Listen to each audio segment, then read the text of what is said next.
Good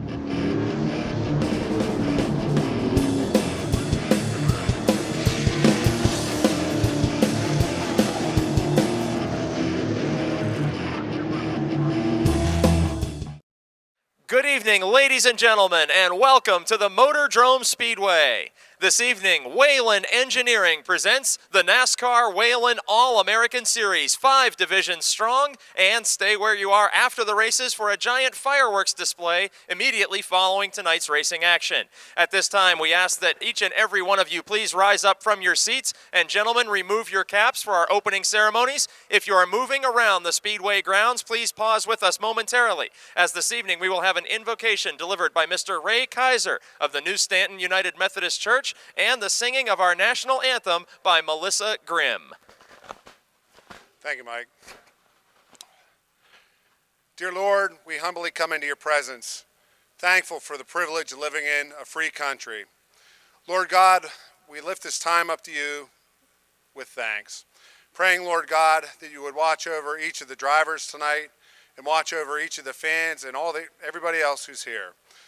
We pray, Lord God, that this time would glorify you and that would be a joyful time for all of us. In Jesus' name, amen. Please remain standing for the singing of our national anthem by Melissa Grimm. Oh, say, can you see by the dawn's early light what so proudly we hailed at the twilight's last gleaming, whose broad stripes and bright stars through the perilous fight o'er the ramparts we watched were so gallantly streaming, and the rocket's red glare, the bombs bursting in air, gave proof through the night that our flag was still there. Oh, say does that star-spangled banner yet wave o'er the land of the free and the home of the brave? Man Kevin Koffler drives car 14. The 8 is Andy Zatola. 38 is rookie June Mihalik. As the green flag waves, 05 is Paul Koffler Jr., 46 Sean Rich, 62 Dale Grubbs Jr., and 76 Jessica Knight. Again, 6 laps the distance for preliminary heat race number 1 for the Coca-Cola Super Compacts. Tight racing there up front as Paul Koffler Jr. attempts to take the lead from the 9 of Dakota Stambaugh. 33 of Komarinsky is third. He's another rookie. And Koffler, the veteran, takes the lead. Koffler from West Leisenring, Pennsylvania, many-time champion on the dirt track at Farmington. He picked up a couple of feature wins here last season in his first year on pavement, and we're 3 wide in turn 3. Caveman Koffler dives to the bottom of Stambaugh. The 33 of Komarinsky is to his outside, and they made contact.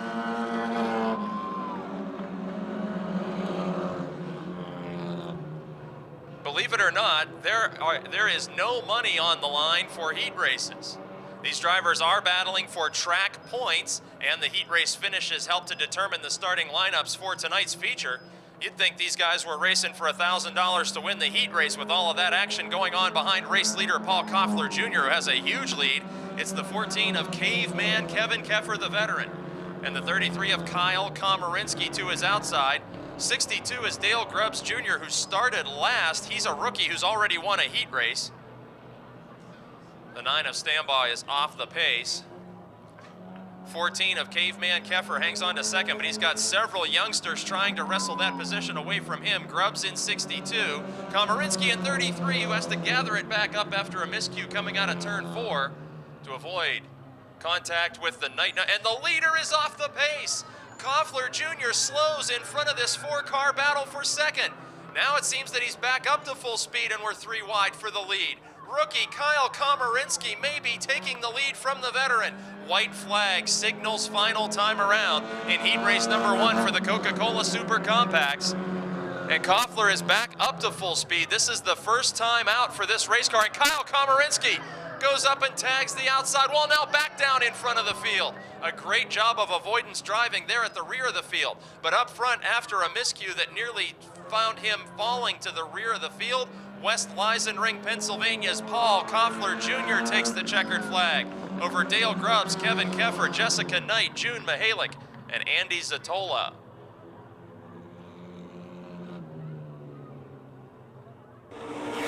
The 08 machine is Teddy Gabala, street stock racer, and the 19 is Crystal Aller as the green flag waves. Another 6 laps for the Coca-Cola Super Compacts, and it looks like we will have 3 heats tonight for this entry-level division.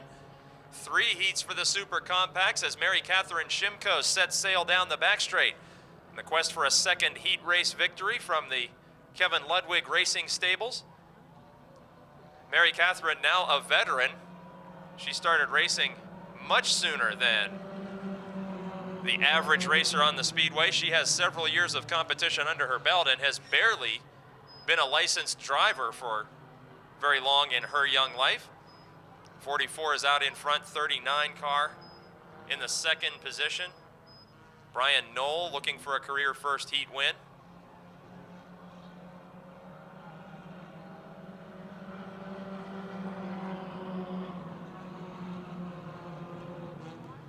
This season, 2010, several rookies in this division, including the 25 of Mike George, who loses the 3rd position to the 08 of Teddy Gabala.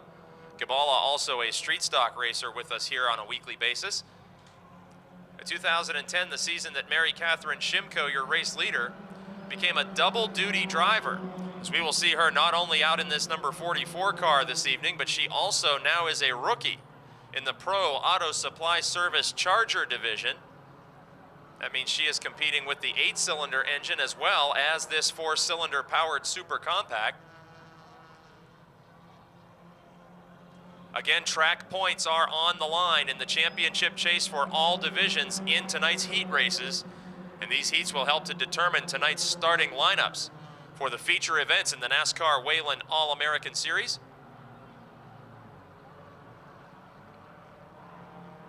The action stays single file here in heat race number 2, a big change from that heat race number 1.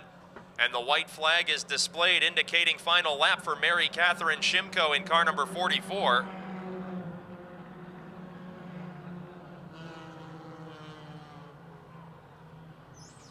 Formerly a Dodge competitor, now steering the Chevy Cavalier owned by Kevin Ludwig. Driving also Ludwig's Charger machine. And the first lady of double duty coming out of turn number 4, a double heat race win season for Mary Catherine Shimko in car 44, taking the checkered flag over Brian Knoll, Teddy Gabala, Mike George, and the 22 of John Simsick. The winner, and it was his first one on pavement, Andrew Dukavich. The 7 is Scott Alborn, and the green flag is out. 27 is Steve Young.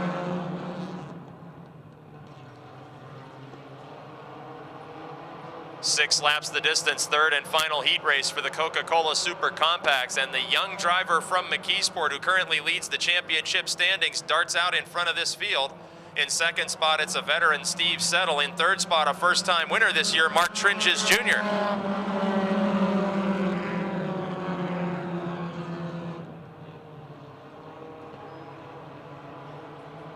Action in the middle of the pack, Zerfoss in 23, 48 of Koffler. They play bumper tag down the back straight as they are following the 11 of Steven Sheltman. Sheltman, another of the young drivers in this field, and has nearly pulled off a feature victory in 2010.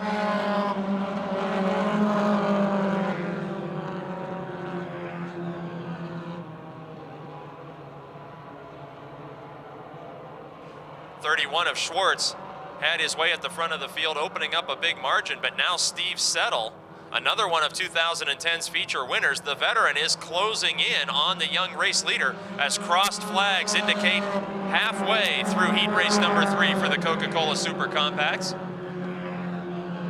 A majority of this field have been to victory lane at Motordrome in the last couple of seasons, including the drivers running 1 and 2, the 31, the state's wheel and tire entry of Bill Schwartz, and the 3 of Steve Settle, another former dirt tracker who made the conversion to pavement racing.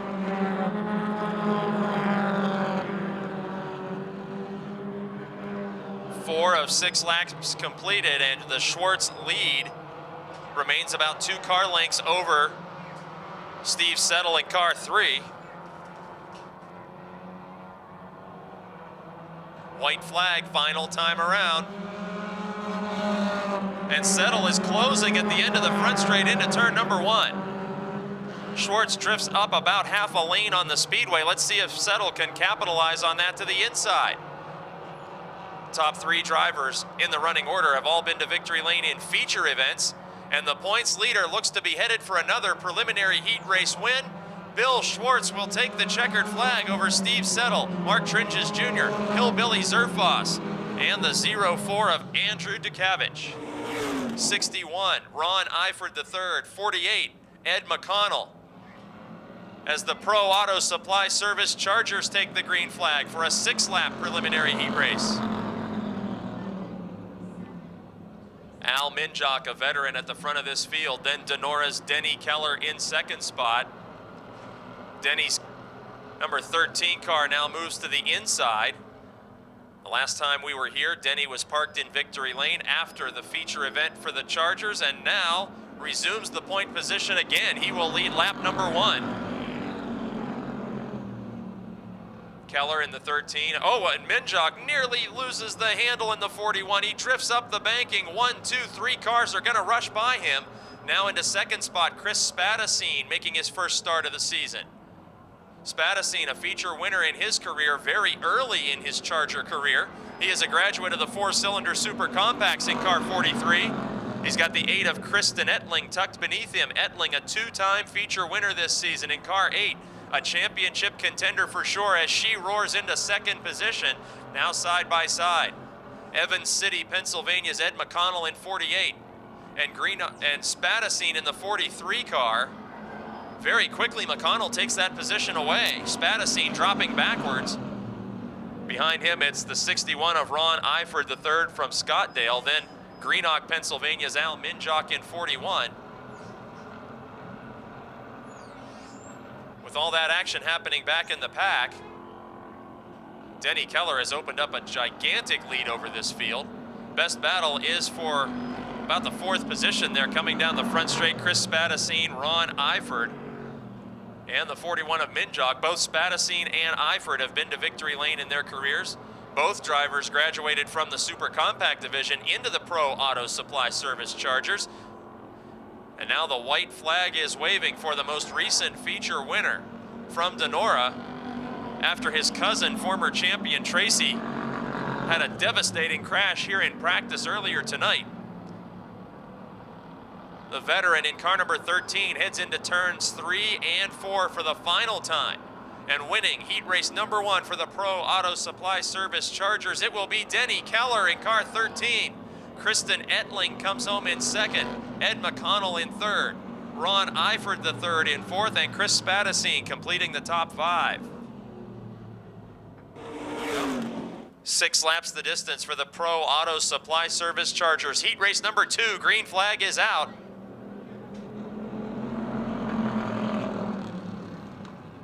A.J. Poljak, the early race leader. Poljak so far in 2010, he's made 1 start and has 1 win. That's at the dirt track of Pittsburgh, Pennsylvania Motor Speedway.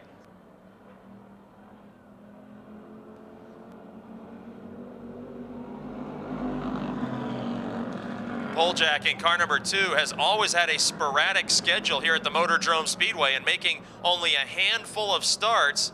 He found victory lane in 2009, and now the debut of car number 2 in 2010. He's out in front of a couple of feature winners. Christoffel, who has yet to visit victory lane in 2010, and the current points leader, Zane Farrell, in third in car 14. Working lap 2 of 6, 3 cars have broken away from the rest of the field. The third place, number 14 of Zane Farrell, Second place, 04 Jimmy Christoffel and race leader A.J. Poljak in car 2. That time out of turn 4, it is very clear that Poljak has raced more on dirt than on pavement. He had that thing hung out all kinds of sideways coming onto the front straight. Still, he extends his lead in spite of what would look like a loose handling condition. The 04 of Christoffel about 4 car lengths back now, and Zane Farrell closing quickly on him. Farrell's 14 car now within striking distance of the 04. Could be a battle for second. So we're working lap 4 of 6, and Farrell now switches to the inside lane. Now looking beneath the veteran, the teenager from Ruffsdale in car 14, Zane Farrell. He's the points leader in 2010. He was a shocking multi-feature winner as a rookie in 2009. And the white flag is waving. Christoffel, the veteran from Jefferson Hills, able to hold him off. Christoffel's 04 car out of the Ship Racing Stables, hanging on to this runner-up position. And that 04 car has been very close to a victory this season. So after winning his first start of the year on a dirt track, his first start of the year at Motordrome results in a heat race win. A.J. Poljak takes the checkered flag over Jimmy Christoffel, Zane Farrell. John Scott in car 71 with a solid 4th place performance crossing the line. 8 laps the distance for the Napa Auto Parts Street Stocks. Heat race number 1. Green flag is out.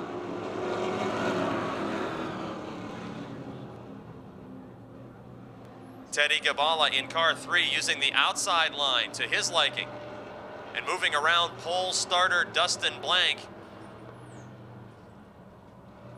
Every driver in this heat race has been to victory lane in their career.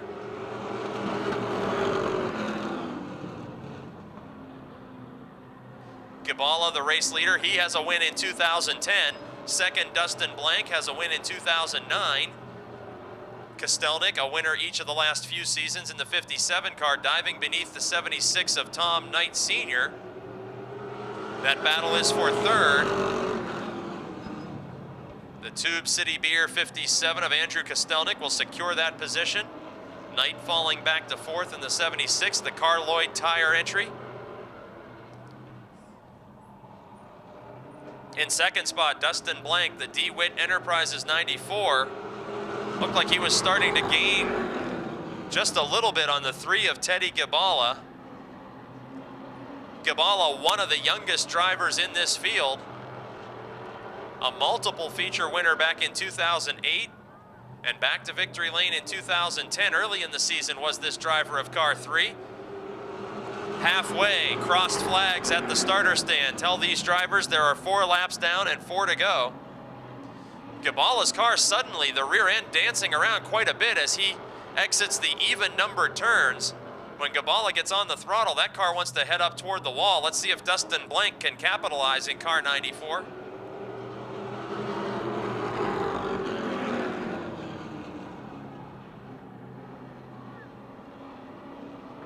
Three laps to go for the Napa Auto Parts Street Stocks, heat race number 1. Gabala leads Blank, Kostelnik, Knight, and Holder. 2 laps to go.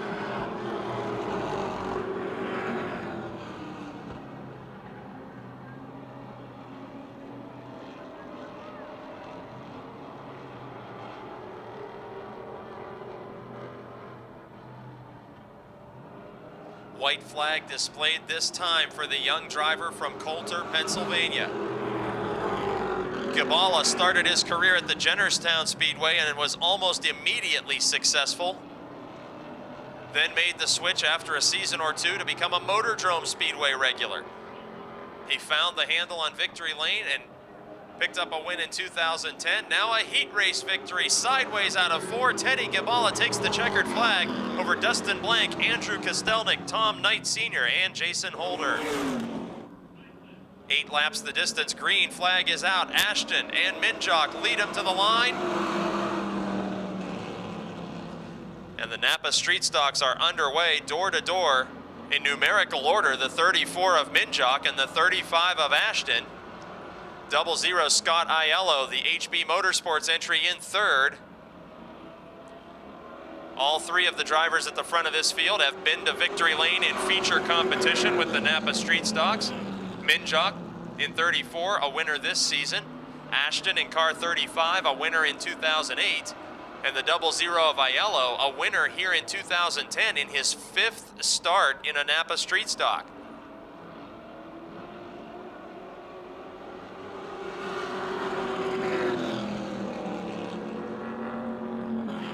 Working lap 2 of 8, Aaron Minjok now stretching out a big lead.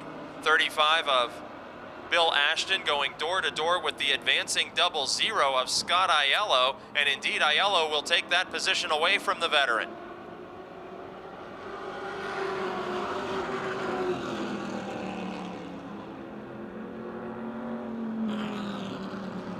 A trio of black Chevrolets leading the way. Aaron Minjok in car 34, the former dominator of the Charger division, who finds himself now a feature winner in the Napa Street Stocks. Halfway, crossed flags, signaling 4 laps to go of 8. In second spot, Scott Aiello, also a graduate of the Charger division. Aiello only made about 20 starts in his entire career in the Chargers and found street stock victory lane in his 5th start. Then Bill Ashton in 35, riding in 3rd spot. And the 23 of Tom Durdovich, the rookie. Durdovich has been trying to get the feel of a Napa street stock, and he's certainly showing some promise tonight as he's able to stay right with the veteran Bill Ashton. Ashton has not only won features here at Motordrome, he's traveled the country with the Frank Kimmel Street Stock Series.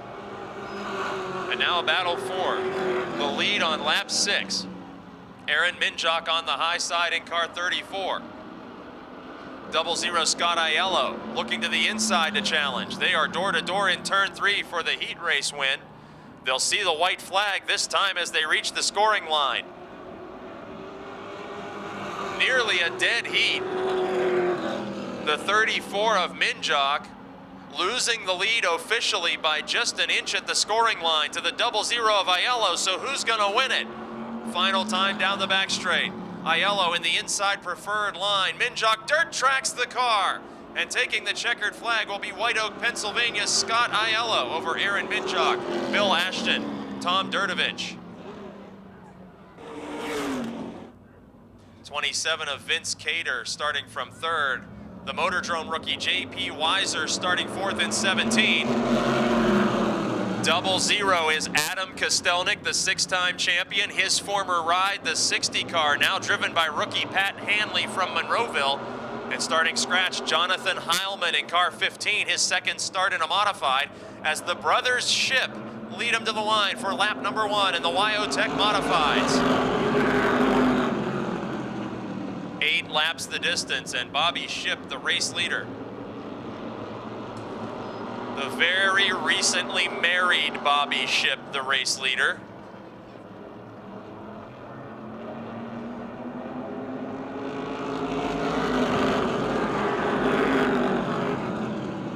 Second place battle, it's Brian Ship in the 40 and the 17 JR of J.P. Weiser. Weiser, the defending Rookie of the Year in the Modifieds at Lake Erie Speedway, his first full season of competition here at Motordrome. And he's about to challenge a former winner for the 2nd spot. Nearly making contact out of turn number 2. Weiser in 17, who raced at the much slower Lake Erie Speedway, now getting accustomed to the Motordrome high speeds.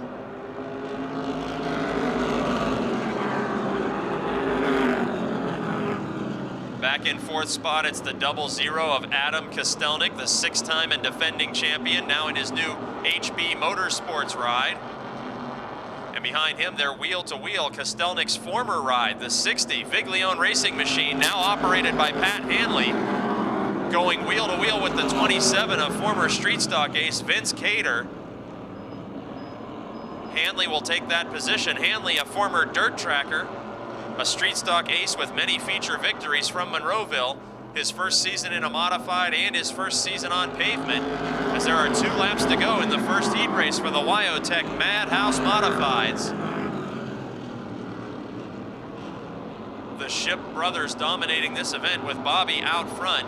Brian in second. Both of those racing brothers graduated from the Charger division. A white flag is waving. Both have been to victory lane in their modified careers.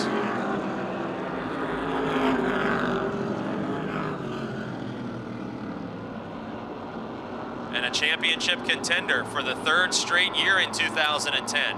Elizabeth, Pennsylvania's newlywed Bobby Shipp takes another heat race checkered flag over younger brother Brian Shipp. J.P. Weiser, Adam Kostelnik, the 6-time champ, and the rookie Pat Hanley finishing 5th. 96, the hometown hero, Lonnie Hoffman from Smithton, and 71 is Troy Knight, the rookie, as the green flag waves. Second 8-lap heat race for the Wyotech Modifieds, and they make contact at the front of the field. George Nicola and the 3 of Chris Brink. Unbelievable to make contact in open wheel cars, and we're still green flag racing without incident. George Nicola will lead lap 1. A hair-raising start, and now contact is paid back as the 3 of Brink gets into the rear, loosens up the leader, and takes the top position.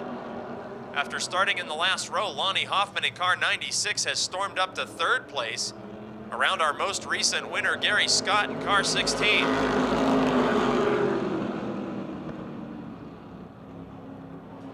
Just as quickly, Hoffman looking to move into the runner-up position, trying to challenge George Nicola for that spot. Nicola has won many, many features in car 97 in the Wyotech Modifieds, but was shut out of victory lane in 2009. Lonnie Hoffman, a multiple feature winner last season in car 96 and a winner in 2010, is challenging him with Gary Scott, the 2-time 2010 winner, in 3rd. Chris Brink, also a 2-time winner, leads this field with a pretty sizable advantage over this 3-car fight for 2nd spot as the crossed flags signal halfway.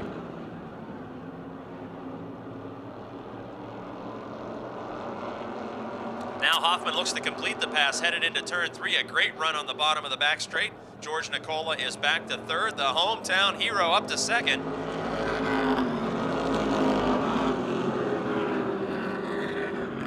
Five of 8 laps completed, and it looks like Nicola starting to have some handling trouble as the 16 of Gary Scott was closing in on him there in turn 2.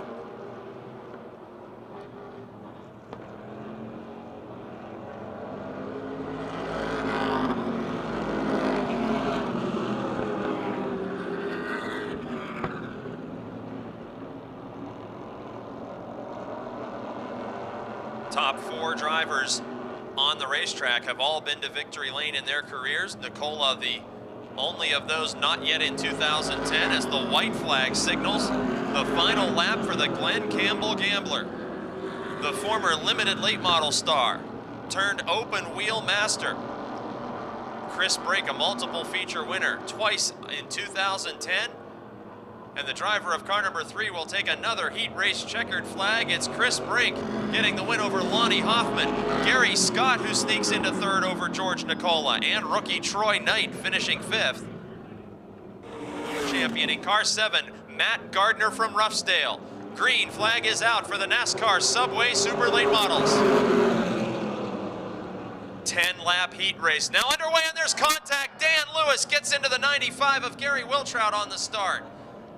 Caution flag will wave, and we will try once again to officially begin heat race number 1 for the NASCAR Subway Super Late Models. 7, Matt Gardner, 95, Gary Wiltrout. Green flag is out, and now Komarinsky has trouble coming up to speed. After a fantastic debut 2 weeks ago, John Komarinsky's 2nd start of the season finds him having trouble accelerating on this restart for the NASCAR Subway Super Late Models. Early race leader is Todd Price in car 51.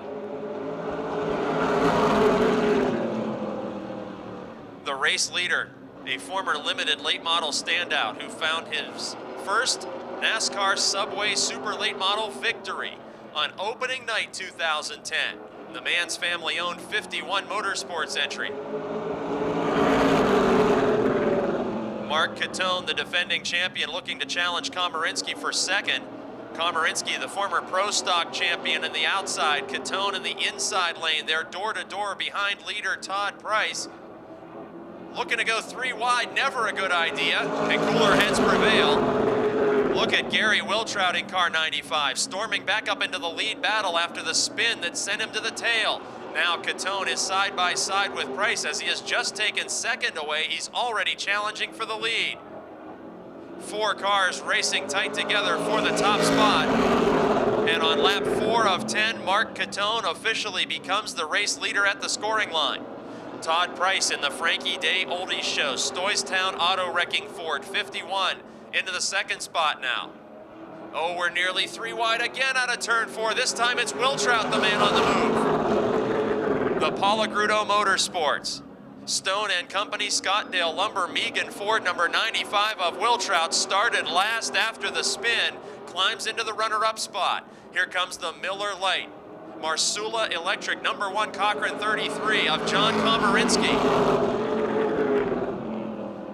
Komarinsky now side by side with Todd Price in the 51 as we're working lap 6 of 10. Price and Komarinsky each with 1 career win in the NASCAR Subway Super Late Models, duking it out door to door.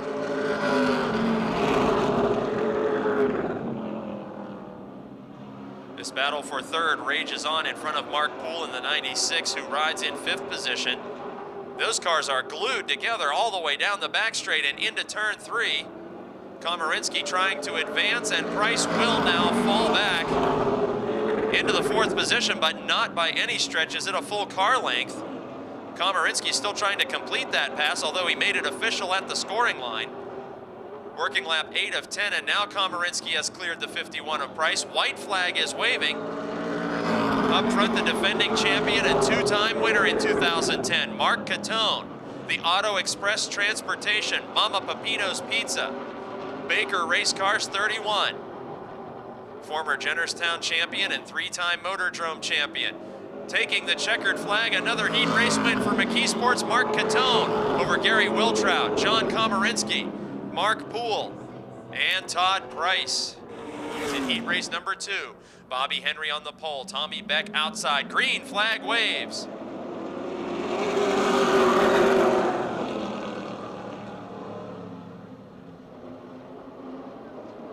Contact in the battle for third between Chris Bailey Jr. and Steve Black.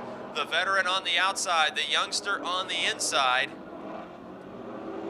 And out of turn 4, they will be nearly even at the scoring line. That battle rages on just in front of Rick Miller, the 3-time champion. Up front, Bobby Henry takes the lead away from Tommy Beck. That action for third still very heated, headed into turn 3 side by side. Oh, very close racing. Contact was already made once. Now veteran Steve Black pulls away by a car length and a half with third position around Chris Bailey Jr. Rick Miller in the 18 will be next to challenge the young driver from South Park, former National Bandoleros champion Chris Bailey Jr. to his inside, former ASA National Traveler Rick Miller. And Miller will steal that spot on lap 3 of 10. Miller in the Hemp Hill Racing number 18 for 2010, up into 4th position around Bailey.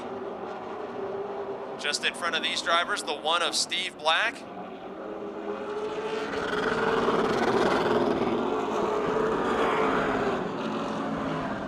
And with 4 laps completed, the race leader is Bobby Henry, the Connellsville, Pennsylvania veteran. 115 career feature wins and a Motordrome track championship. As he sees the crossed flags, 5 laps down, 5 laps to go. Henry has been fast all season long, and his Palagrudo Motorsports team looking to break into victory lane for the first time tonight. As that Stone and Company Scottdale Lumber Megan Ford streaks down the front straight, he has opened up a big lead over last week's winner. In car 60, the Benz Motorsports, Stan's Transmissions, Monarch Oil, Baker Race Car Chevrolet, driven by Tommy Beck. Beck, who won one of the most thrilling features in recent memory 2 weeks ago when we last had racing action here at Motordrome. In second spot now after he took the lead initially on the start of this heat race. We're working lap 7 now, and Beck is in second spot ahead of Steve Black in car 1. The Baker Race Cars Toyota Camry of Black. In spite of losing his sponsorship during the offseason, Black is having the best season of his career with top 3 and top 5 finishes throughout the early portion of 2010. Then it's back to Rick Miller in the 4th position, the Hemp Hill Racing ride for the 3-time Motordrome champion. And the white flag is waving, final time around the speedway. Bobby Henry, just like his teammate Wiltrout, has had a lot of tough luck this season, but has been noticeably fast. And coming out of turn number 4, the Connellsville, Pennsylvania veteran picks up another heat race win. Checkered flag to Bobby Henry. Tommy Beck holds off a last lap challenge by Steve Black. And it will be Chris Bailey Jr. inching across the finish line just in front of Rick Miller. Paul Koffler III, 04, most recent winner, Andy Dutkovich. 23, Eugene Zerfoss. 76, Jessica Knight. 47, Mark Tringes Jr. 3 is Steve Settle. 31, points leader Bill Schwartz. 19, Crystal Aller. 33, Kyle Komarinsky as the green flag waves. And Simsek, the rookie, cannot come up to speed in car 22. The whole field will pass by the front row starter. And door to door at the front of the field, it's Kevin the Caveman Koffler. And a brand new ride for the Paul Koffler Jr. 05 team.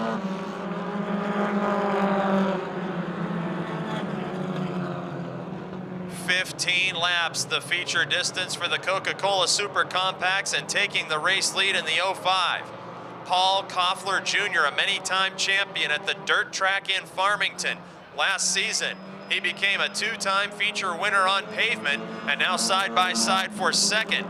It's rookie Dale Grubbs Jr. in 62, pulling right alongside Kevin the Caveman Koffler. Don't let the yellow stripe bumper of the 14 fool you. He's the veteran, and Grubbs is the rookie who takes 2nd spot away. Side by side for 4th, right behind this battle, the 7 of former Enduro winner Scott Alborn. And last time's winner, oh, very close to the wall goes the 04 of Dukavich. Andrew Dukavich, the 04 car, another dirt track graduate from Farmington who got a feature win 2 weeks ago when we last had action here at Motordrome. 48 of Paul Koffler III joins this battle with Koffler and Alborn. Oh, we're gonna go 3 wide in turn 4. We're gonna make it work somehow. And advancing quickly is the 48 of Koffler III. His father is the race leader. He's now up into 4th spot. There's some bumper tag there between the 23 of Eugene the Hillbilly Zerfoss and the 7 of Alborn. Now Steven Sheltman in the 11 dives way down beneath the 14 of Koffler and pulls off a pass for position there coming out of turn 4. Mark Tringes in 47 and the 3 of Steve Settle. Those drivers are banging around with the 14 of Koffler, who's having a dismal evening after a great starting spot. Hey, we're 3 wide on the back straight. We're still 3 wide. Here comes points leader Bill Schwartz in the 31. This action all happening about a straightaway behind the race leader. That is Paul Koffler Jr. out in front, but the heated action is here in the middle of the pack on lap 6 of 15. Crystal Aller in the 19 goes a lap down as Koffler III and Zerfoss move around. Zerfoss is 5th in the 23. Koffler III in 48 is 4th. Then the rookies, Grubbs in 62 in 3rd, 2nd. Dukavich in 04, the most recent winner. Hey, going into turn 1, I think we're going to swap some more paint here as Schwartz, Alborn, and Tringes, a recent winner in car 47, are going at it. Hard to believe all this action without a caution flag so far. We're working lap number 8. And we got cars going sideways there in for a great save made by Alborn as he was touched from the rear. The Hodge Transmissions number 7. What a terrific save made that time by Alborn. He's been to victory lane here in enduro competition. Now a challenge develops for the 3rd position. Headed into turn number 4, the 48 of Koffler III, taking a spot away from rookie Grubbs in 62.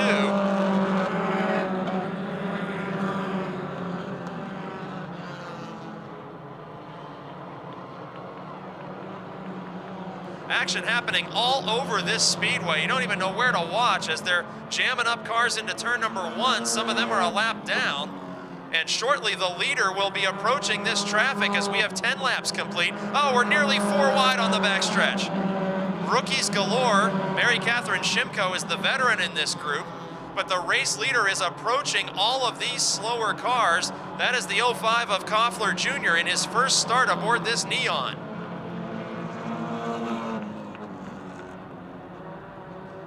Working lap 11 now, and the action settles down much to Koffler's relief in front of him.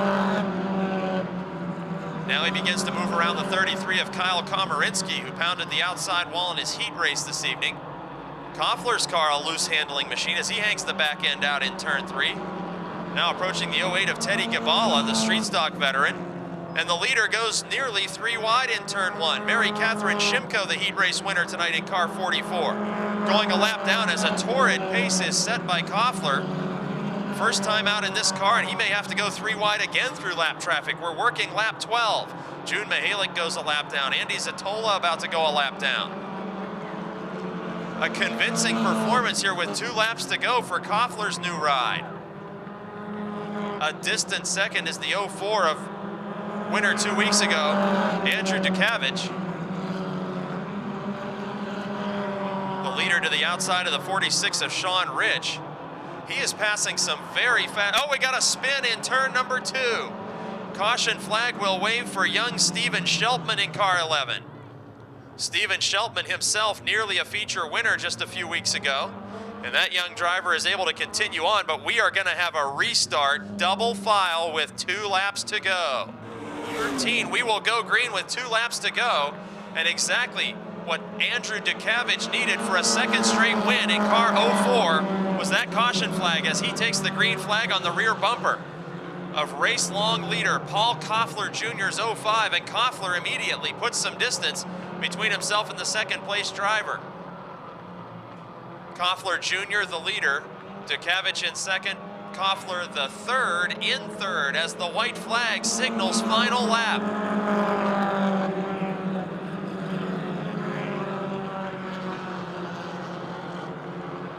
He was weaving traffic like a master all race long in his first start in this brand new car. And even after a late race restart puts the most recent winner on his rear bumper, Paul Koffler Jr. picks up another Motordrome win over Andrew Dukavich, Paul Koffler III, Eugene Zerfoss, and Bill Schwartz.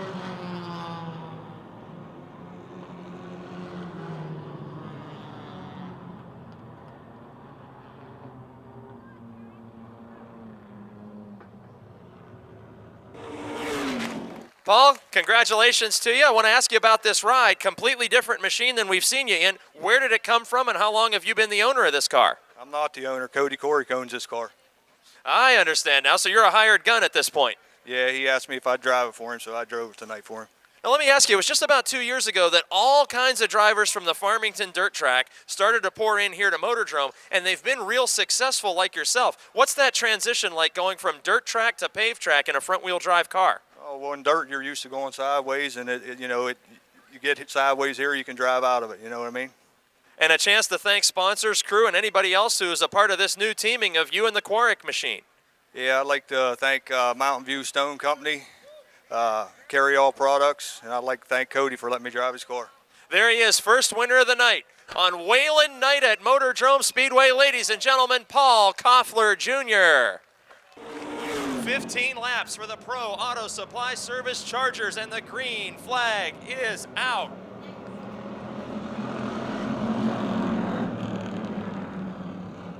Three wide action into turn number 1 with Scott, McConnell, and Etling going door to door to door. Now, oh, unbelievable action.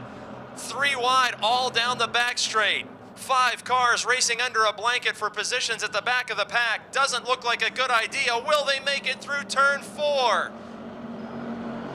And they do. Incredible action. A sea of Chargers headed down the front straight. 2 rows, 3 wide, lap 1. Unbelievable.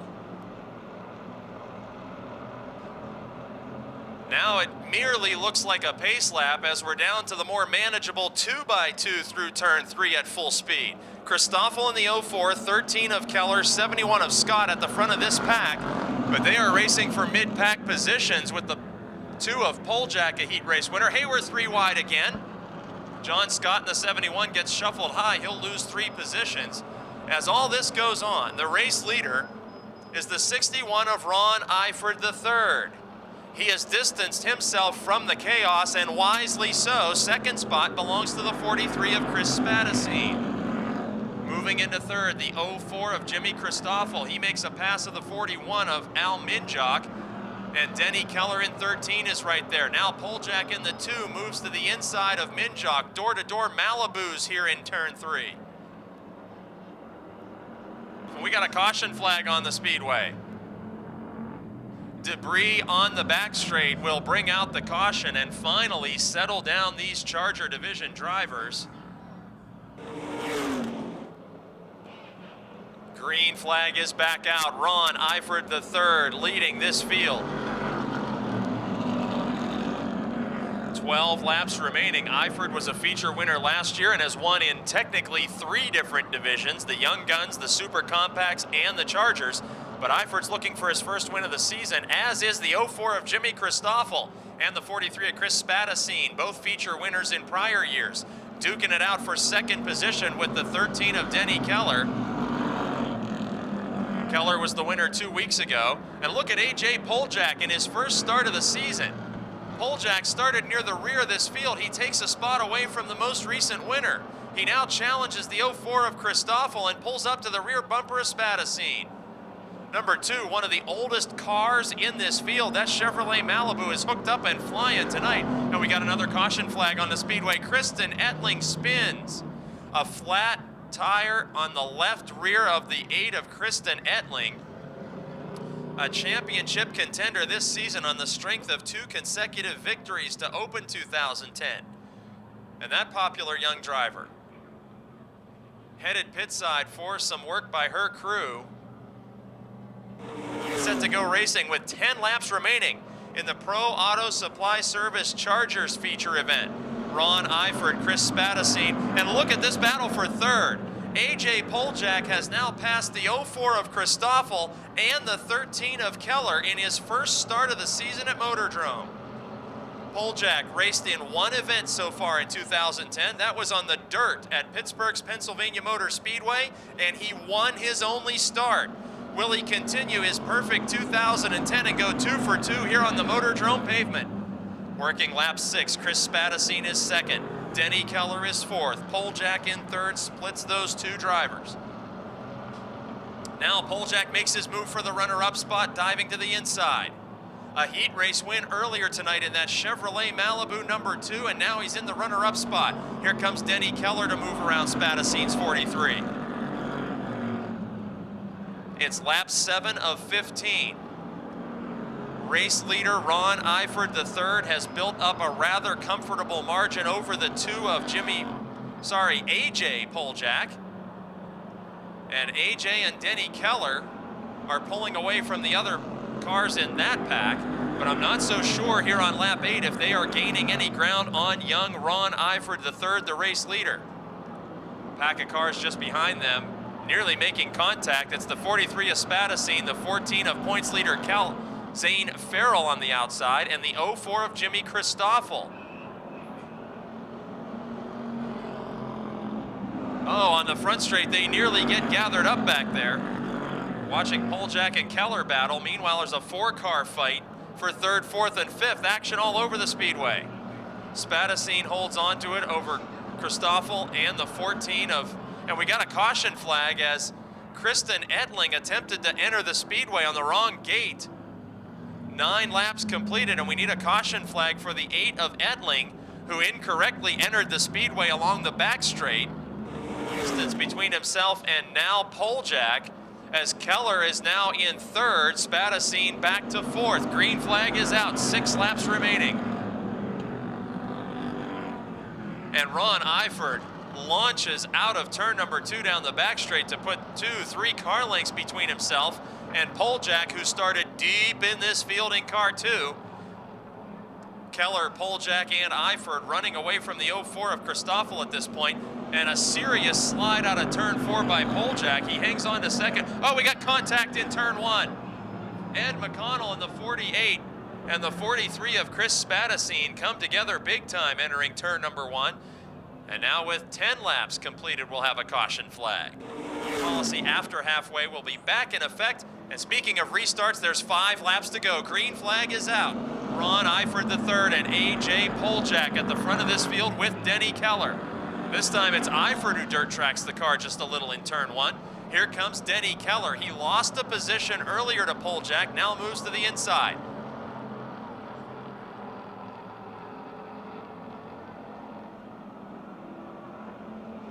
Again, Poljak slides his number 2 out of turn 4.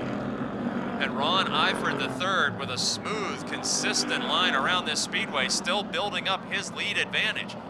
You might have thought after the caution flag, since Poljak passed so many cars to get to second, that number 2 machine might have been the fastest on the speedway. Might have thought the same thing about the 13 of Denny Keller, but clearly Ron Eifert III is the class of this field tonight.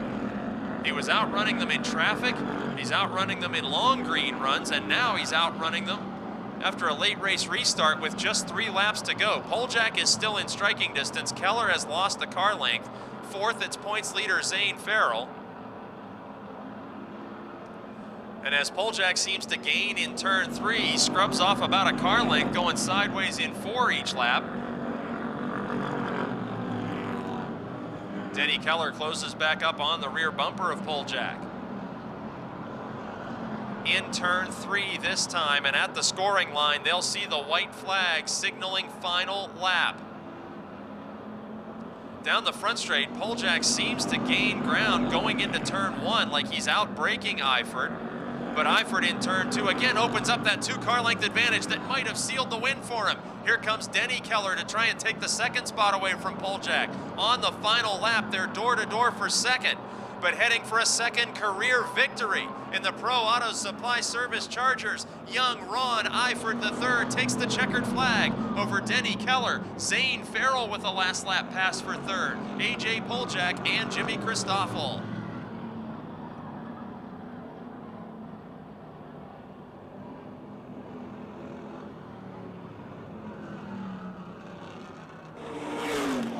Well, congratulations to you first. This car looked absolutely perfect. What did you do to this machine from 2 weeks ago in our rain out to tonight that made it the class of the field? Run the balls off of it. So it wasn't a chassis adjustment, it was the driver adjustment. Probably more me. Let's talk about your career. You got started at what age when you were in the Young Guns division? 16, 17. 16. How old are you now? 21. 21. Now this is your 4th career win, counting all divisions? Yeah. There you go, 2nd one in this division. Now it's a family operation. How about a chance to thank all the crew and sponsors that made this happen? My dad, my pap, my sponsors, Westmore Insurance, Napa, Eifert's Garage, Jones RV, PA Racing Online, Burkhart's, Capers, and Mongel's, all of them. There he is, ladies and gentlemen. 2nd career win and 1st of 2010 in car 61, Ron Eifert III. We have a representative from Wayland who joins us each and every season here at the Motordrome Speedway. Brad, welcome back to Motordrome. Thanks for having us.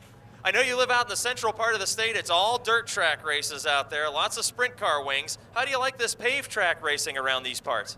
Enjoyed it a lot. We like to get a chance to come out and sponsor the event, and it's always a good night. In addition to that national sponsorship, your involvement here and your visit to Motordrome each year helps to promote the Wayland products. Tell us a little bit about that product line and the wide variation of safety products that Wayland produces here in the U.S. Wayland manufactures anything from emergency warning and siren products for fire, EMS, police, construction vehicles, as well as outdoor warning sirens. And the fun part of that is almost every racetrack in this country uses the Wayland signals around the speedway, am I correct? That's correct, absolutely. We're glad to have you back. Welcome to Motordrome Speedway once again, and thanks for all you do for us here and the sport of short track racing. Thank you. Wayland Representative Brad is on hand with us here tonight getting his photo taken with each and every winner. And we're proud to be part of the NASCAR Wayland All-American Series as we get set to go Napa Auto Parts Street Stock Racing. Paula Russo from Greensburg and rookie Terry Schwartz of McKeesport in the 03. Green flag is out, 25 laps of racing for the Napa Street Stocks.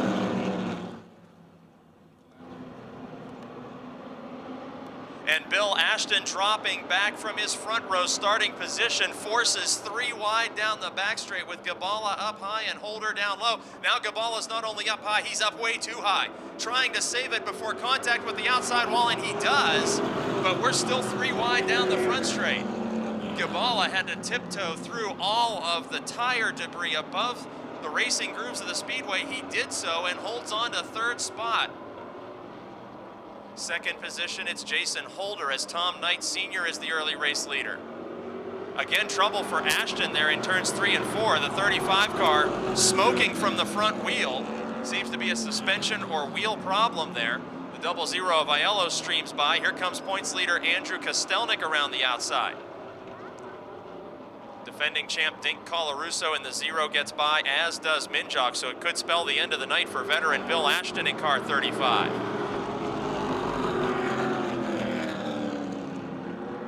Working lap 3 of 25, Teddy Gabala in car 3 now feels the pressure of Dustin Blank in car 94. Blank in 4th spot, Gabala in 3rd. Jason Holder in 2nd spot, not too far in front of these two drivers as they fight door to door on lap 4 for position number 3. Gabala now claims that position by more than a car length, and just as he reclaims 3rd by himself, he's looking to challenge Holder for 2nd. Jason Holder, several times a winner at Motordrome Speedway, shut out of victory lane in 2009, and so far, in the early part of 2010, that car has been a very loose handling machine so far this season, but he's in the runner-up spot. Gabala unable to challenge for the moment, as Holder holds about a car length advantage. Dustin Blank is right there as well.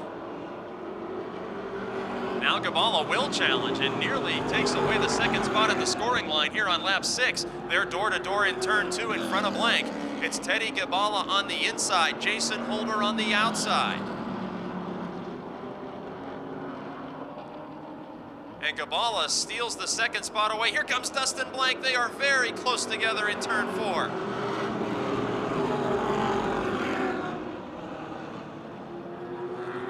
Working lap 7, and look at this battle. Will we be 3 wide as Scott Aiello in the 00 looks like he is waiting to advance, and the battle for 3rd looms in front of him. The 94 of Blank, the 74 of Holder.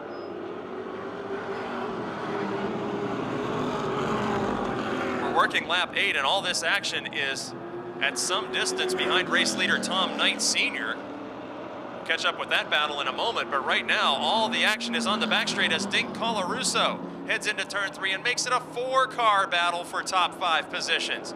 Now Blank finally breaks through, and the side-by-side will temporarily go back to single file for positions 3, 4, and 5. It's Dustin Blank in 3rd, Scott Aiello in 4th. Now Dink Colarusso takes 5th away from Holder. Meanwhile, up front, Tom Knight Sr.'s lead of about 6 car lengths has dwindled as young Teddy Gabala, the feature winner earlier this season, closes in and looks to the outside to make his pass. Knight did not use the lowest lane of the speedway, and that forced Gabala another groove high, and now they nearly touch on the back straight. Tom Knight Sr. in car 76, the patriarch of a racing family some 4 drivers strong. And Teddy Gabala, the young driver from Coulter, in car 3. Again, it's Gabala up high. This time Knight stayed in the lowest groove, and Gabala, after a convincing heat race win, showing more muscle. He is to the outside of race-long leader Tom Knight Sr. here on lap 11, and Knight slides just a little bit to the inside and will surrender the lead. Just shy of the midpoint of this event, Teddy Gabala takes over the lead from Tom Knight Sr. And now here comes Dustin Blank and Scott Aiello.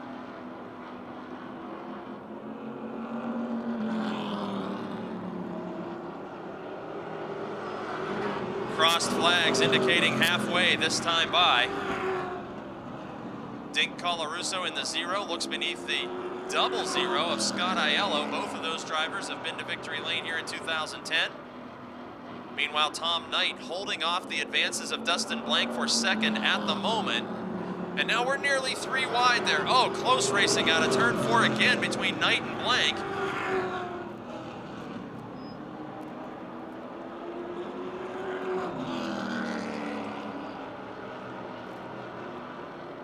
Tom Knight Sr. in 76 and defending champion Dink Colarusso in the 0.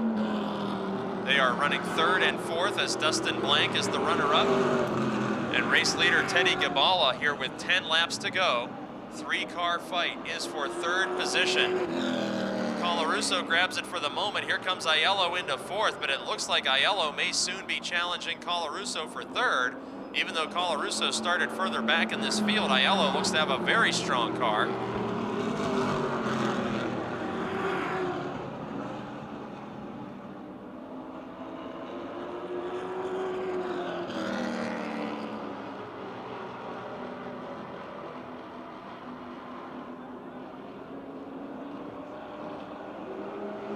Action settling down just a bit now with 17 laps completed. Battle on the speedway between the 34 of Aaron Minjock and Jason Holder, two drivers no stranger to victory lane, but this evening they are about half a track behind the torrid pace set by Teddy Gabala.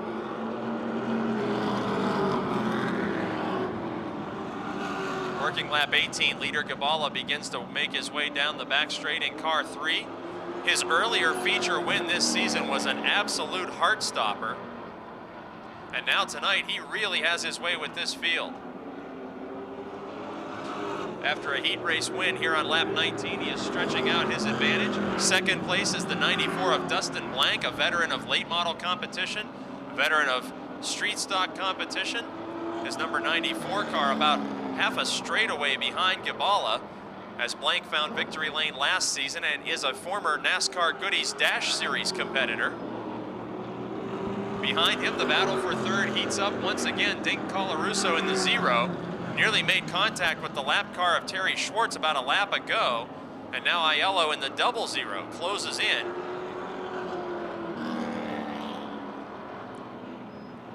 Aiello in the HB Motorsports 00, the opening night winner. Colarusso in the 0, the most recent winner from 2 weeks ago.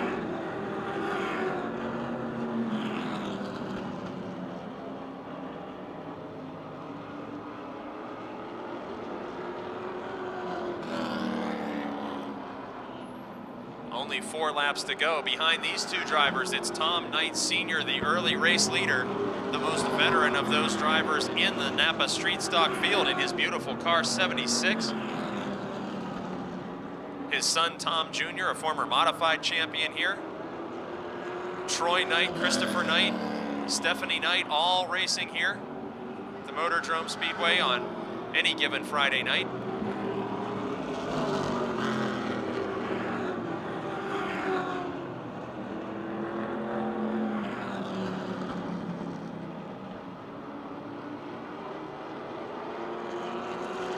And this time out of turn number 4, the white flag is displayed. This may be the most convincing victory of the season in the Napa Street Stocks, as there has not been a repeat winner in the division so far in 2010. Coming out of turn number 4, Coulter, Pennsylvania's Teddy Gabala gets his second victory of the season over Dustin Blank, Dink Colarusso, Scott Aiello, and Tom Knight Sr.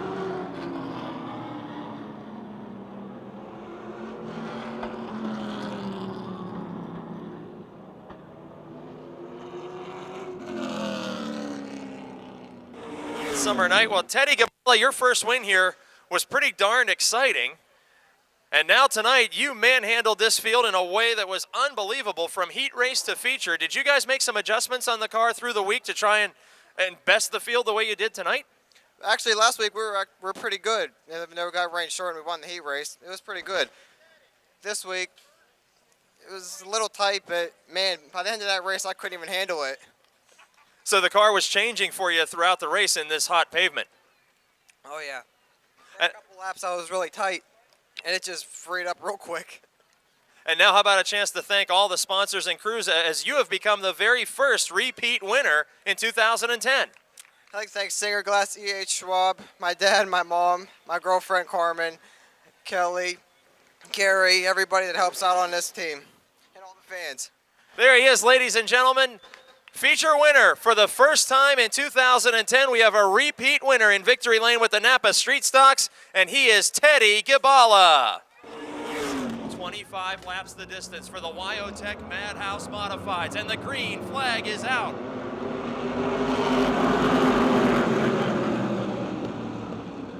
Rookie Pat Hanley in car 60 takes the Viglione Racing entry out to the lead as a rookie from the street stock division, and he is leading veteran George Nicola in car 97 and 6-time and defending champion Adam Kostelnik in 00.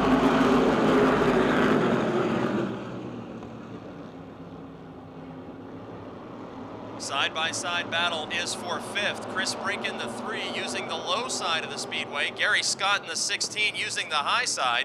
Both those drivers prefer the grooves opposite of the ones they're using, and Brink will pull away with 5th position, setting his sights on the 17 of J.P. Weiser, the Motordrome first-year competitor. Brink is a 2-time winner in car 3, as is Scott in 16. Weiser looking for a career first win, that young driver who spent last season competing on the Lake Erie pavement. Weiser is in 4th. In 2nd, in 3rd, it's Adam Kostelnik. In 2nd, it's George Nicola, and race leader, the Luzader Auto Service Boland Machine 380 auction number 60 of Pat Hanley.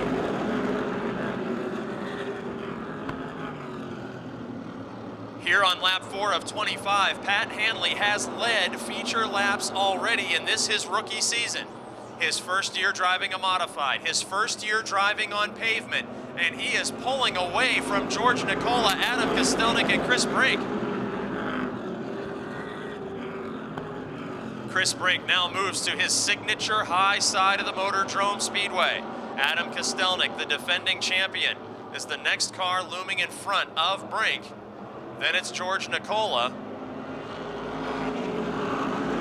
All 3 of the drivers at the front of this field looking for their first win of 2010. Hanley looking for his first ever win on asphalt.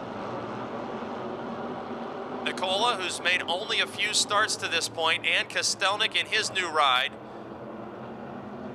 challenging for 2nd and 3rd, with Brink riding in 4th on lap 7.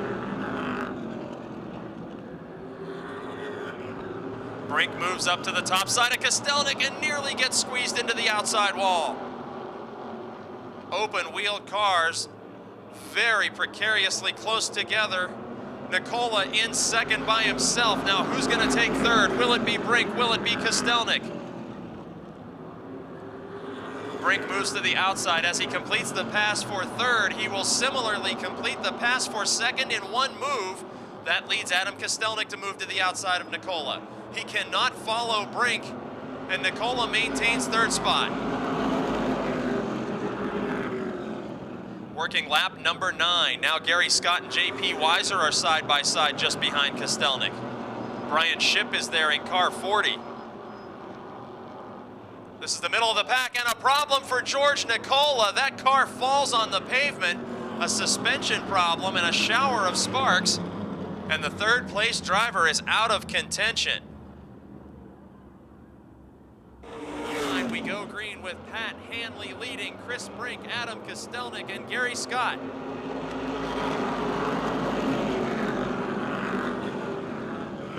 The rookie maintains his position at the front of this field over the veterans.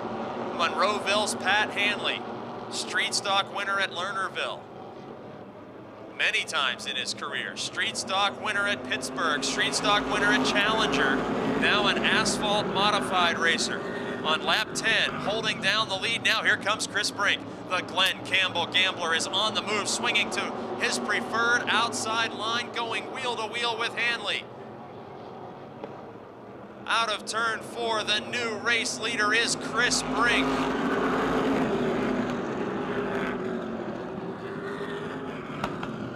Brink steals the lead away. He is a 2-time winner, and no driver has won 3 times so far in 2010. Brink hopes that the 3 car will be the first 3-time winner, as Pat Hanley, now in 2nd, is feeling the pressure of Adam Kostelnik, who a year ago was behind the wheel of the Viglione number 60.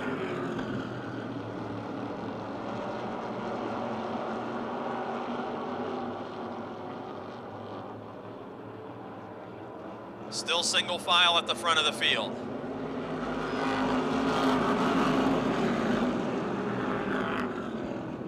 On On lap 13, Chris Brink building up a huge lead. A little bit of bumper tag there between Kostelnik, Hanley, and Scott. That opens up a few more car lengths in between each of those top 5 drivers. Back in the pack, the Ship brothers are going side by side.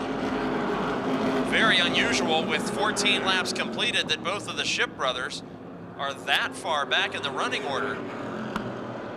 In front of them, it's Lonnie Hoffman, J.P. Weiser, then Scott.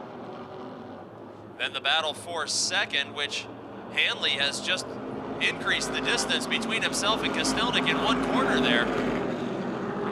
Chris Brink continues to lead. Kostelnik able to get into the turns better under braking, and then losing ground to Hanley's number 60 under acceleration. Here comes a pass by the 96 of Lonnie Hoffman, the hometown hero, feature winner this season, on the move. A serious championship contender this season is Hoffman, the former street stock racer. 16 of 25 laps to go, and Brink is stretching out his lead. Best battle is between Kostelnik, Scott, and Hoffman. Hoffman, who's now climbing from deep in this field to the top 5. He tags the rear bumper of Scott, then looks to the inside on the front straight. The hometown hero making moves at the midpoint of this event. Now Scott gets into the bumper of Kostelnik, and Hoffman gets into the bumper of Scott. We stay green flag racing. Very close, wheel to wheel, and there's contact. Scott and Hoffman collide, battling for top 5 positions in turn 3. You knew something had to give, and 2 feature winners are caught up in this caution flag incident. In the 60, put the Viglione team back in victory lane. Kostelnik starts 3rd, Weiser 4th, green flag is out. Hanley reclaims the lead on the restart. The rookie from Monroeville trying to become a first-time winner on pavement in the Wyotech Modifieds. A show of brute strength there as he wrestled the lead away from 2-time winner this season, Chris Brink. Adam Kostelnik falling back from the lead battle as Bobby Shipp has moved up around J.P. Weiser. But the lead battle, Pat Hanley in car 60, Chris Brink in car 3, the American Standard number 3. Loves the outside of this racing surface, and that's where he is right now on lap 19. Hanley on the bottom, trying for a career first win. Hanley launches impressively off that inside lane down the back straight, but Brink may have cleared him for the lead in turn 3. He does. At the scoring line with 5 laps to go, Chris Brink back atop the leaderboard. With Pat Hanley in 2nd, Adam Kostelnik in 3rd, now Bobby Shipp in 4th. And a great run by the 17 of J.P. Weiser. He just lost a spot to Shipp, nonetheless, showing great improvement here in 2010.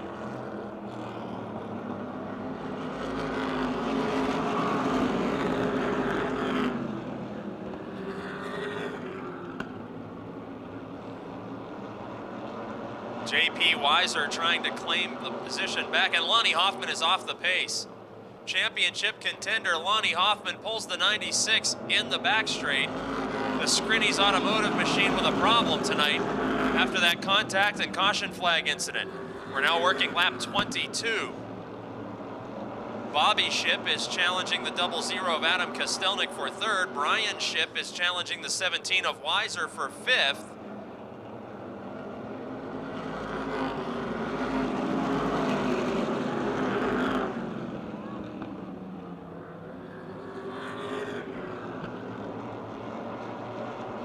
Lap 23, Bobby Shipp seems determined to use the outside lane to move around the 00 of Adam Kostelnik. Last year, these 2 drivers, we got a spin in turns 3 and 4. The 71 of Troy Knight, the rookie driver, goes around. Green, white, checkered to the finish. Can Hanley jump the lead again? And he does. Into turn 1, the rookie pulls out slightly ahead of Chris Brink, then gets rear bumper contact. Hanley makes a great save, but that may have been too much as Chris Brink back to the point position. Adam Kostelnik challenging now for 2nd after Hanley has been in one of the top 2 spots all race long. White flag is waving. Kostelnik inches ahead of his former ride for 2nd. Normal feature distance would have concluded, but the extra lap for the green-white checkered allows Kostelnik to move into 2nd. and becoming the first three-time winner of 2010 in car number 3. Chris Brink takes the checkered flag over Adam Kostelnik, Pat Hanley, Bobby Shipp, and J.P. Weiser. Well, Chris Brink, been an awful lot of talk about tires this season. Tell me what starting position means on these tires this year, because you've started all over the grid and still found victory lane 3 times. First, I want to thank God, praise God.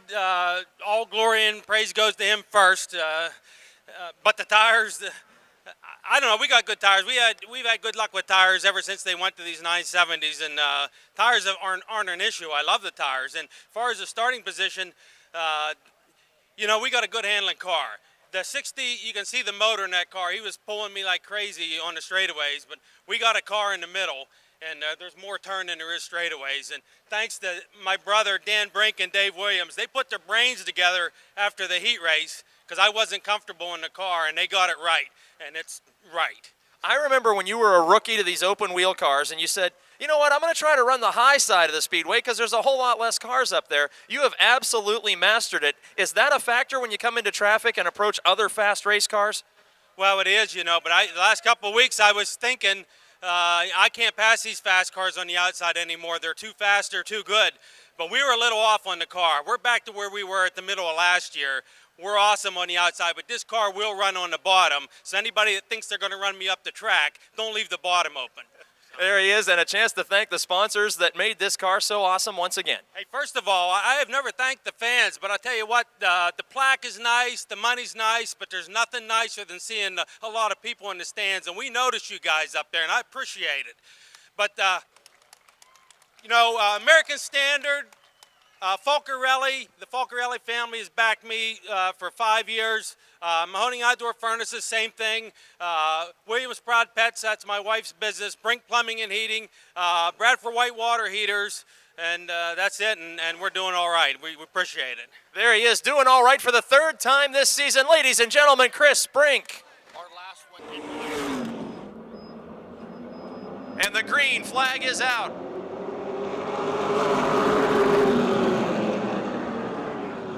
The Subway Super Late Models 2x2 through the first 2 corners, and Todd Price will get the early race lead from front row starting mate Rick Miller in 18.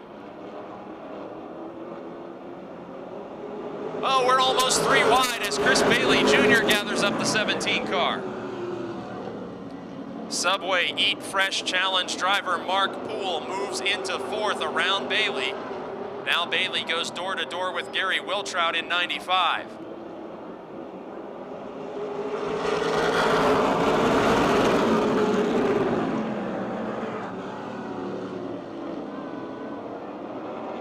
Three cars separating from all this action, with Mark Poole and Gary Wiltrout battling for 4th position. Then Chris Bailey and John Komarinsky side by side.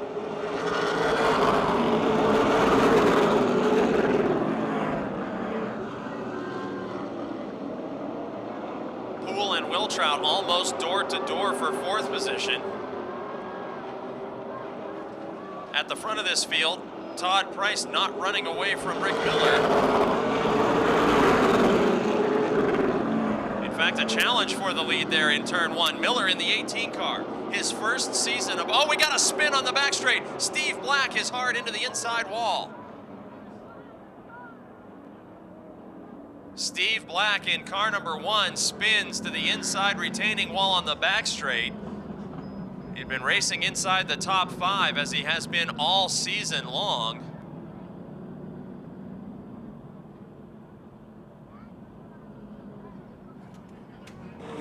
Completed a 50. Green flag is back out for the NASCAR Subway Super Late Models.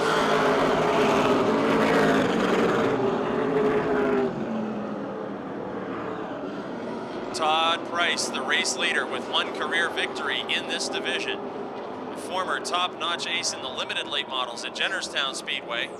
And now Rick Miller, the former ASA National Traveler, has his front fender pasted to the inside groove on lap 5. Door to door with Price, and oh, we're 3 wide for the lead. A masterful save by Todd Price after contact in that battle.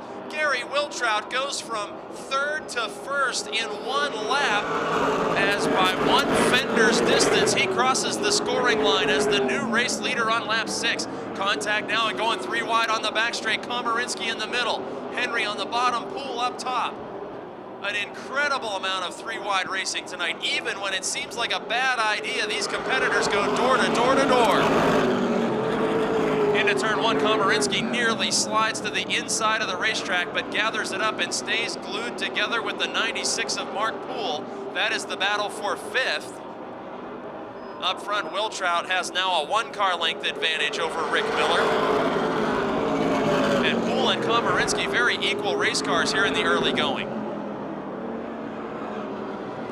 Up front, Gary Wiltrout, who made some bold and daring moves in the early laps of this event, shot from 3rd to 1st around the 3-time champion Miller, around the race leader Todd Price. They were 3 wide in that battle. And on lap 9, Wiltrout now opens up a 3 or 4 car length advantage over Rick Miller. Tommy Beck pulls out of competition, the winner in our most recent event. And now we got contact. Komarinsky gets into the back of Mark Poole, and the Subway Challenge driver spins. In turn 4, Mark Poole will bring out the caution flag on lap 10. And his teammate Bobby Henry surrounding Rick Miller in 2nd position. Green flag waves.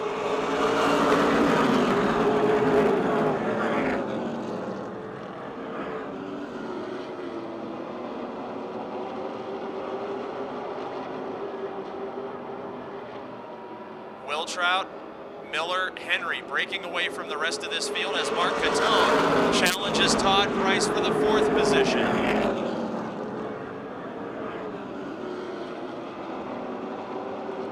And Catone will take that spot away from the early race leader.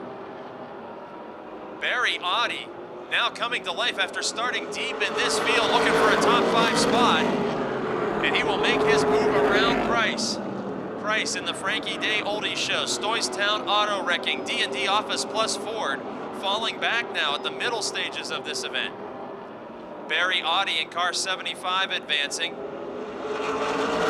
Then it's Catone in 4th, and then Henry, Miller, and Wiltrout all racing under a blanket for the lead.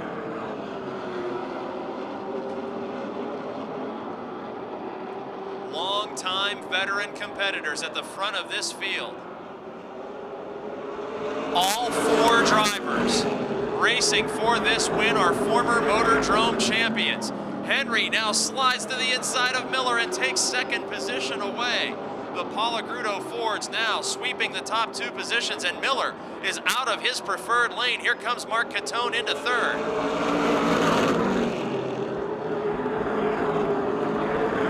Working lap 15.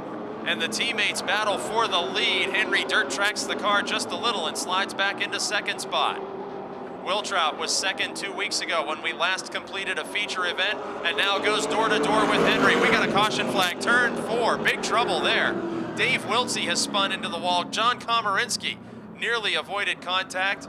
Matt Gardner, the rookie, traveling down to the apron to avoid contact there. And the Morgantown, West Virginia youngster brings out the caution on lap 16. Green flag waves. Gary Wiltrout and teammate Bobby Henry back up to full speed, headed to turn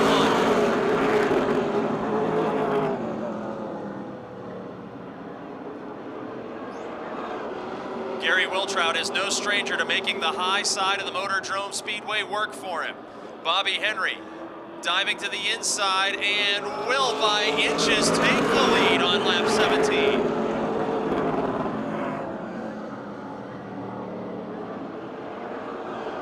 Challenge for 2nd spot as the race-long leader Wiltrout, feeling the pressure of Mark Catone, and behind that battle, Barry Audi takes 4th place from Rick Miller. Working lap 18, and it's now Catone instead of Miller, separating the Palagrudo teammates. It's now Henry leading instead of Wiltrout. And still a trio of former Motordrome track champions showing the way on lap 19 of 50 in the NASCAR Subway Super Late Models.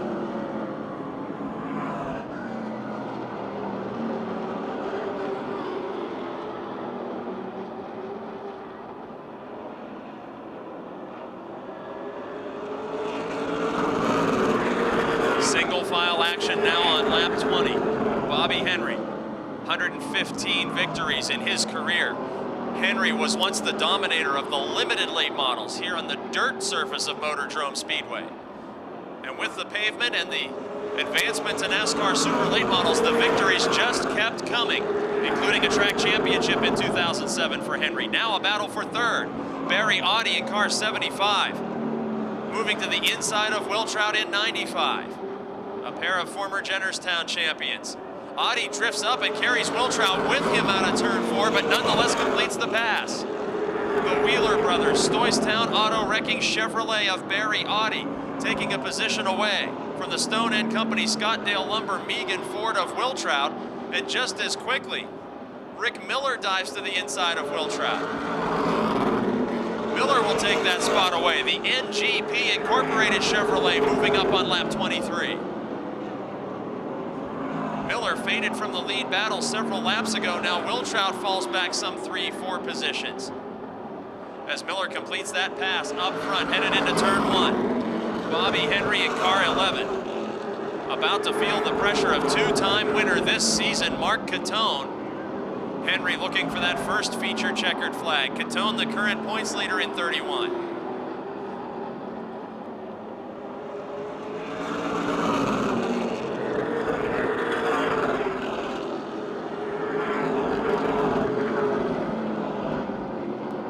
Henry with about a car length and a half, maybe 2 car length advantage down the back straight. Dan Lewis heads pit side. He would have been the first car the leaders could lap, so now empty racetrack on lap 26 in front of these 2 veteran drivers.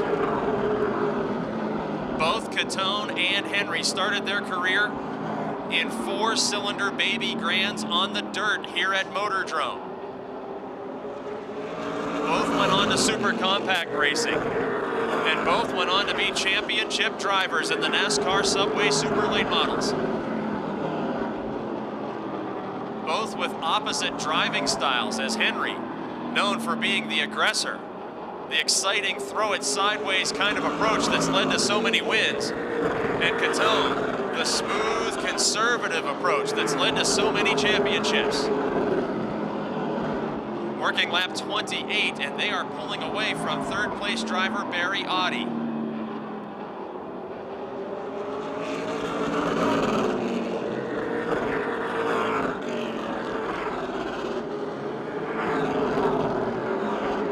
Last week, the Palagrudo Ford of Wiltrout was side by side for more than 20 laps with a black Chevrolet in the form of Tommy Beck.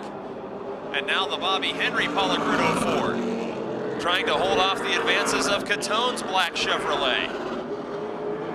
Working lap 30 of 50.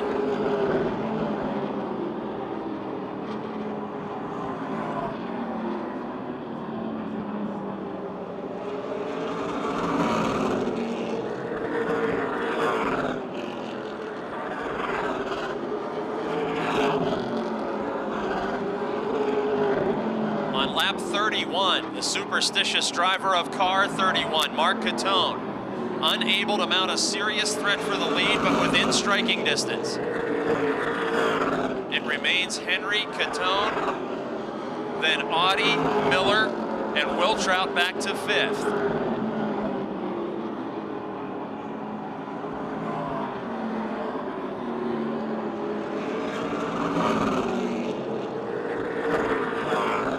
In turn 4, Mark Poole challenging and then making contact with John Komarinsky. Those 2 went rounds earlier. And here on lap 33, they are together on the back straight once again. An exciting battle. Although for 6th position, and Poole may be storming toward the front as he quickly outruns Komarinsky after that brief brush with contact here on lap 34.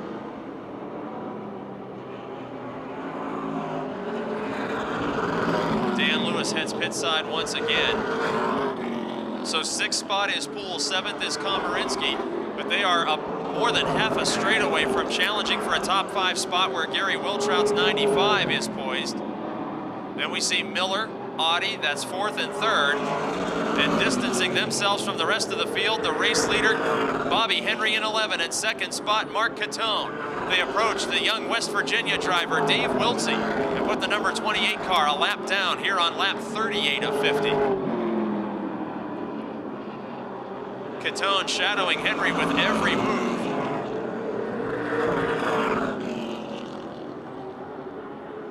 Bobby Henry in the early part of 2010 has been involved in some accidents not of his own fault. He's had some mechanical issues, and right now would not seem to be a championship threat, whereas Catone is atop the point standings. Certainly another title not out of reach this early in the season for Henry, but that team will have to work very hard because of some misfortunate adversity here early in the season. Catone, on the other hand, with 2 wins to follow up his championship-winning 2009.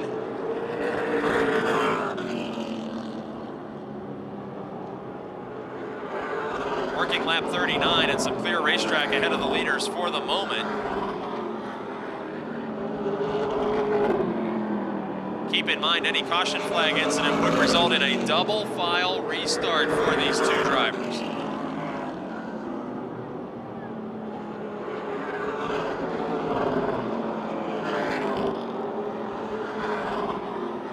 Catone in car 31, who once traveled the country racing the ARCA Pro 4 series, competing from Florida to Ohio to Michigan. Catone's brother, a championship-winning 4-cylinder driver and now crew chief on the 31.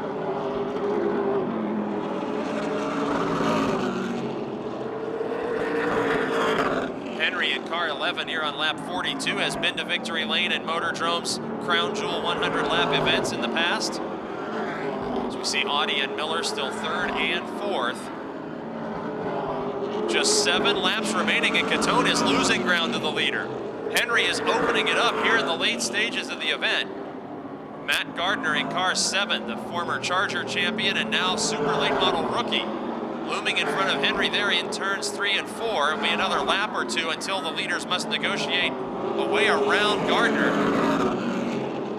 Now they approach the no-whack painting, and Henry makes a slight miscue, trying to dive in around the outside of Gardner, and Catone closes the gap on lap 44. Henry made a great save in trying to move around the 7 of Gardner. Now Catone is right under his spoiler. It should be clear racetrack, perhaps all the way to the finish. Ford versus Chevrolet, with Henry leading Catone. At the scoring line, we begin to work lap 46, and Chris Bailey Jr. is off the pace on the inside of the speedway, just as Catone tries to make an inside pass for the lead. They're nearly making contact, and Bailey may not be able to limp back to the pit area. We could be facing a late race double file restart. Out of turn 4 once again, and Henry spins from the lead on the front straight. The caution flag will be for the leader.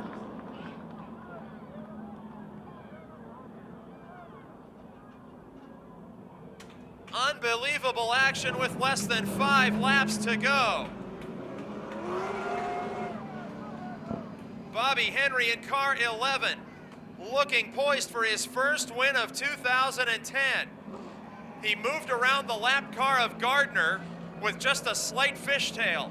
And then out of turn 4 with Mark Catone haunting his rear bumper. Spins with front end damage on the inside wall to the Stone & Company Megan Ford. The NASCAR Subway Super Late Models, Mark Catone the leader, now Barry Audi in second, and Catone nearly wiggles the car on the start. There's almost contact going into one. Mark Catone not able to launch around Barry Audi on the start. Catone has not officially led a green flag lap at all as Henry handed him the lead. Now Audi takes it away. 3 laps to go. Rick Miller gets contact in the rear from John Komarinsky, and both drivers make a masterful save. Now Mark Poole part of the top 3. And Rick Miller with a serious problem. He must have slowed, and Komarinsky got in the back of him. Now Miller heads pit side, but there are 2 laps to go, and the new race race leader is Barry Audi in car 75. Barry Audi of Stoystown started deep in this field and climbed into the top 5, then the top 3. The caution incident puts him on the front row for a restart alongside the defending champion, and now he takes the white flag. Feature winner in 2009 for the first time in more than a decade here at Motordrome, and a championship contender all throughout last season, again a title contender in 2010. And will win for the first time on Wayland night at Motordrome Speedway. Barry Audi takes the checkered flag over Mark Catone, Mark Poole, John Komarinsky, and Todd Price.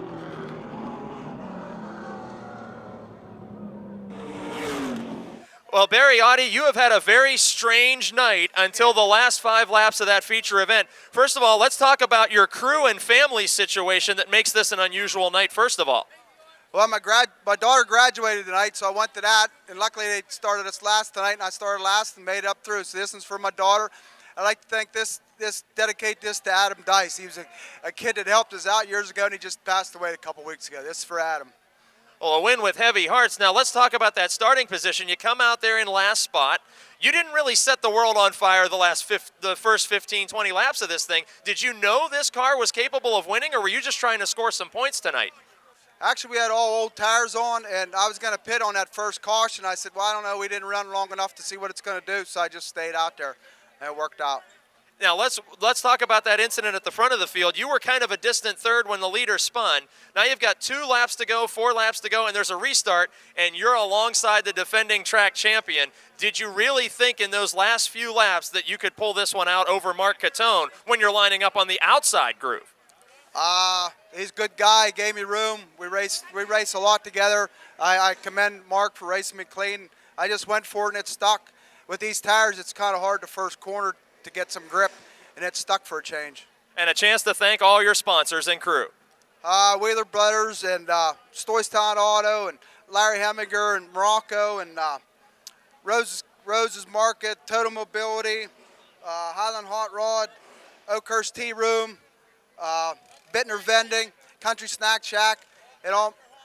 Yeah, and I'd like to thank all my crew. They took the car down here tonight and had it ready for me.